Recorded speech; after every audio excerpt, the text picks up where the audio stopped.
Hello everyone, welcome to Science Gully. In today's session, we are going to design a smoke detector circuit using MQ2 gas sensor.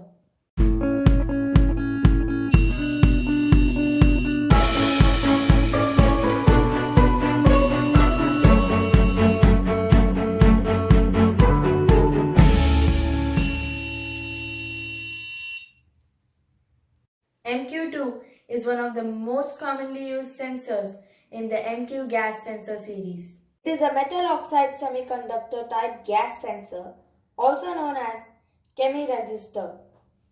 These sensors come in two types, just only the sensor or a sensor module. This one is a sensor module. The sensor module comes with inbuilt potentiometer and high precision comparator. The potentiometer can be used to adjust the sensitivity of the gas sensor. This sensor module is useful for gas leakage detection in home and industries. It can detect LPG, propane, methane, alcohol, hydrogen, smoke, and carbon monoxide. Let's understand how it works. The sensor gives output as analog voltage. The output changes according to the level of the gas or smoke present in the atmosphere. This output voltage is proportional to the smoke or gas present in the air. Greater the gas concentration, greater will be the output voltage. Let's have a look at the pin diagram of MQ2 gas sensor.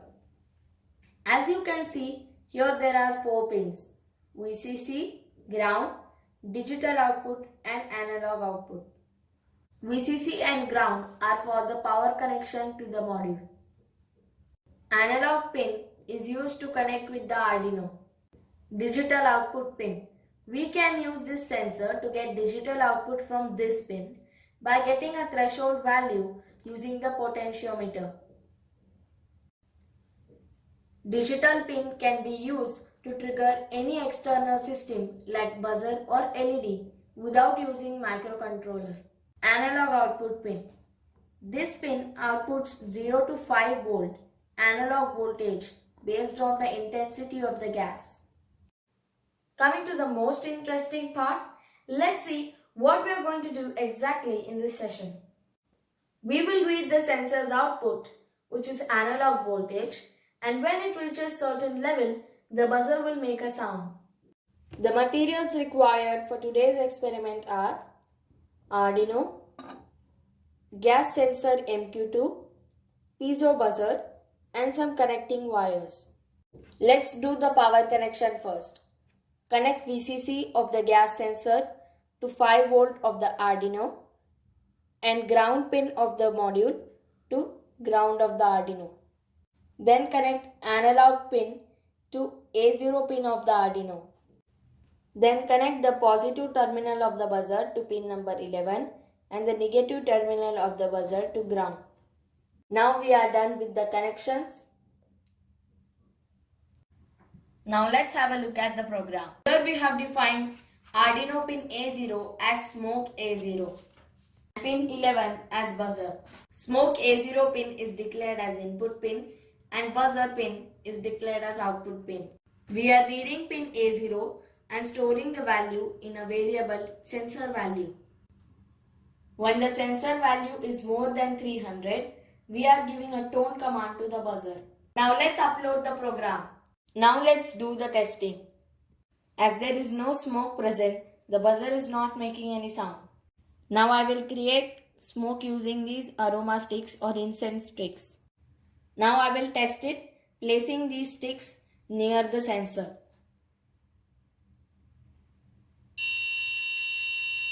As you can see, the buzzer makes a sound.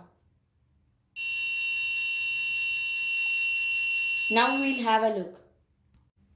Now I will place these sticks near the sensor. As you can see, the buzzer makes a sound. Now I have moved it back. Now let's test once more.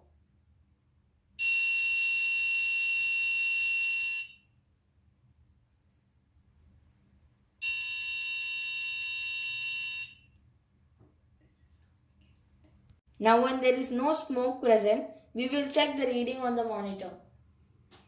As you can see, it shows the value 142. Now I will create some smoke by placing the instrument sticks near the sensor.